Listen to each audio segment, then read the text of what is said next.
let's start with City. Let's get City out of the way because let's be honest, they don't really need a signing. Man City don't really need a signing. I mean, if you look at their squad, it is pretty much complete in a sense. Of course, when you look at it, centre halves or goalkeeper wise, I think they're fine. Centre half wise, I think they're okay. I think they're more than they got more than comfortable stocks in that department. Right back, I think Rico Lewis or Nico Lewis. He played against Chelsea. I know that. He's come in and has been a fantastic player for them. In recent times as well. Pretty sure he's a right-sided fullback as well, if I'm not mistaken. Yeah, Rico Lewis. He of course is a fantastic right back. Left back, yeah, that was an area which I was looking at for left back. Similarly in midfield, I think maybe with Ilkay Gundogan aging slightly, Bernardo Silva's future not really certain. I was looking at potentially some replacements in midfield, and then maybe left wing as well. Was looking at some replacements. Striker, they're fine. And that left me with a right winger. Now, this obviously is a little bit weird maybe because when you look at City, they don't really need any attacking players. But I was looking at the age profile in particular of their attackers, and yeah, Phil Foden and Jack Grealish, who are players that do like to play on the left-hand side quite a lot. Of course, Jack Grealish is more of your inside wing, inverted winger type player. He's a player that likes to start wide and then come inside using his right foot, using his very good close control. Whereas Phil Foden likes to play on the left and really stick to that left-hand side. He's really a left winger who can really dominate games from that left side, being a more traditional winger in a sense. And then apart from that, when you look at wingers, of course, Bernardo Silva has played on the right-hand side before, but he's moved into a slightly more central role. They against Chelsea in the league, they played this weird formation with João Cancelo playing as like a right winger.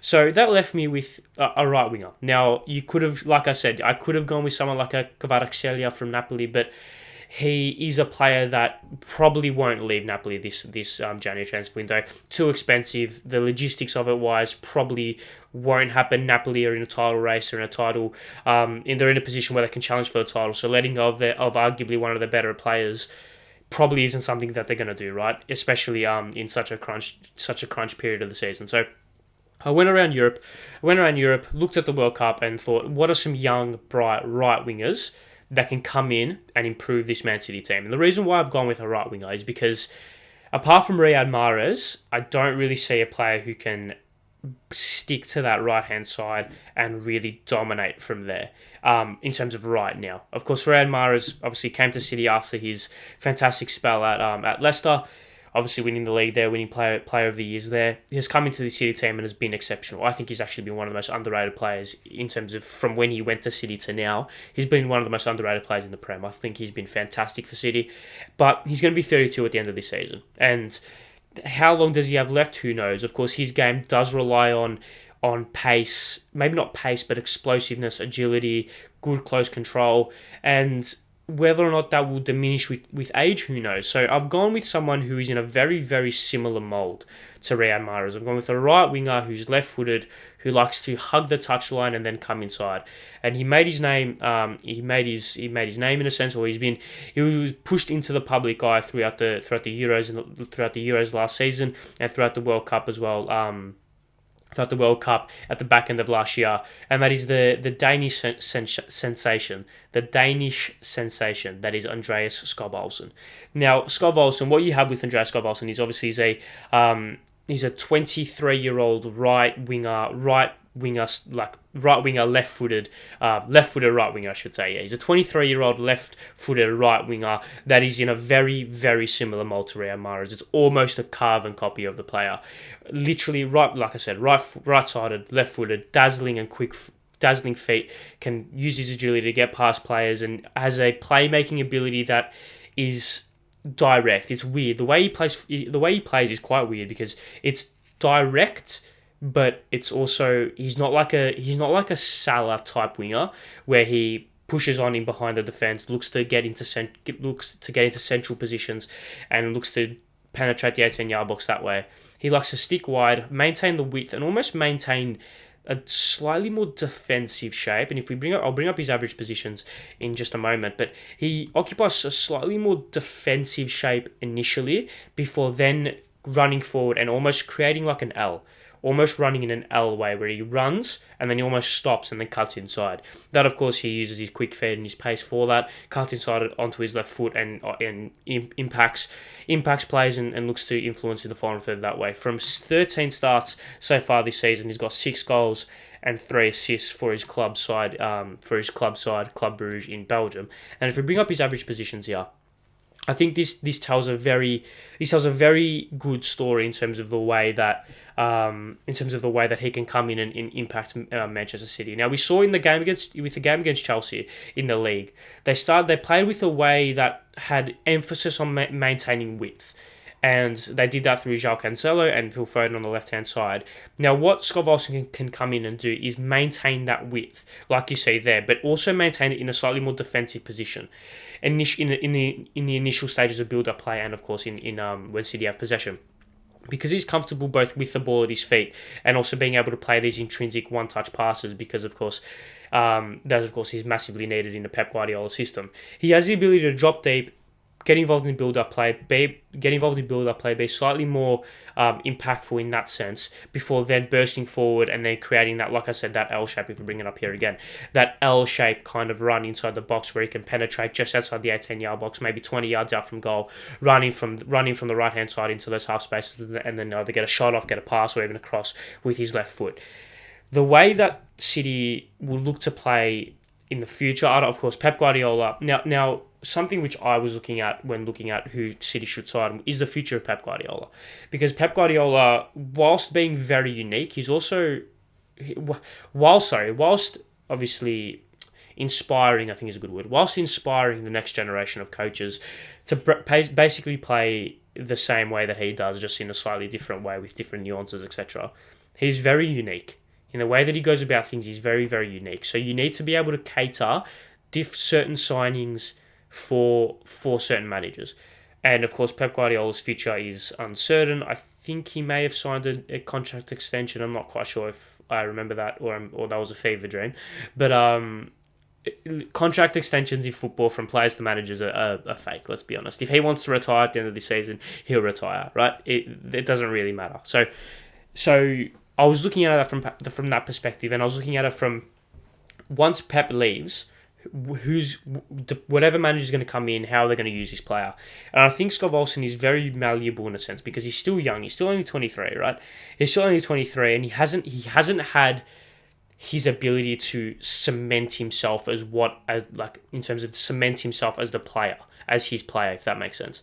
He isn't the finished product by any means, which means if Pep gets his hands on him, he can change him, and because obviously he's still young, very malleable, can change and can be very versatile in the way that he plays.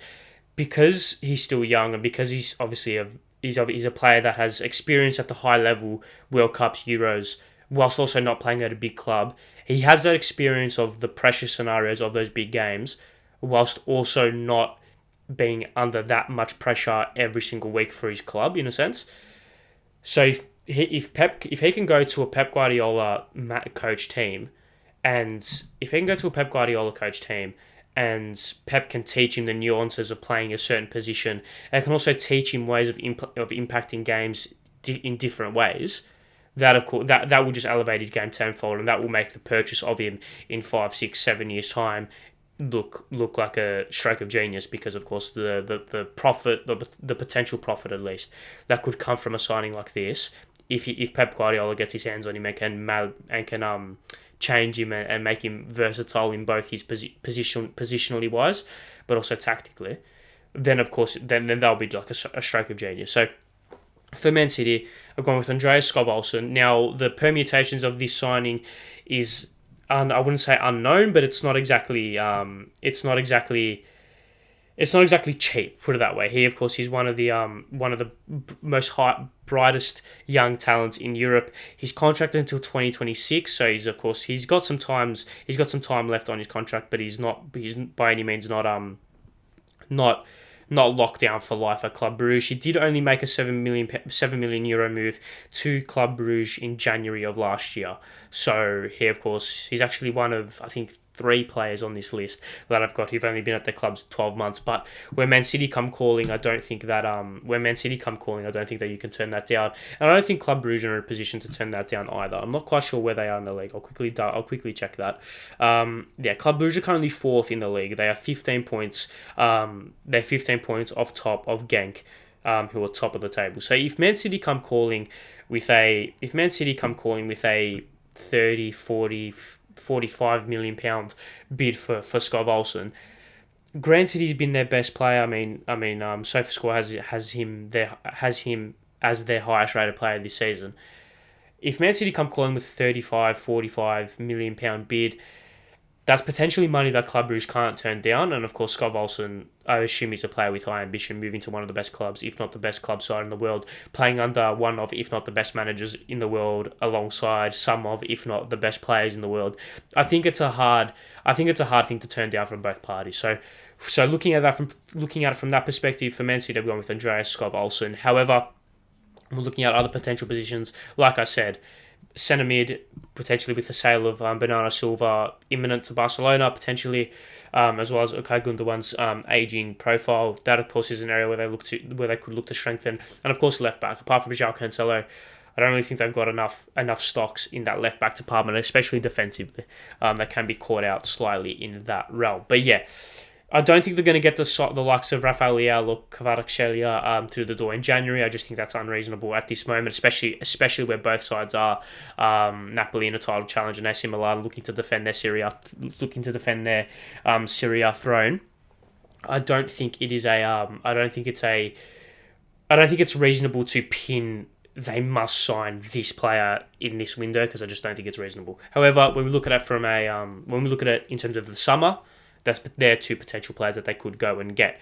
But yeah, for Man City, I've gone with Andreas Skov Olsen for them. I think he'll be a very shrewd signing if they can get their hands on him, especially in a January transfer window where like I said, I don't think the big names are gonna be players which I suggest. Yeah, so players along the likes of Andreas Skov Olsen will be who I'll be looking at for the rest of the teams. But yeah, like I said, I wanted to start with City because they probably gave me the most grief when looking at which players should go to each team, because like I said, they don't really need anyone. I literally could have come on this podcast and said Man City, literally no one. Recall from Lonely and Delapped. I think that's probably what I could have said, because yeah, they just don't need anyone, which is quite insane to think about when they're not even top of the league.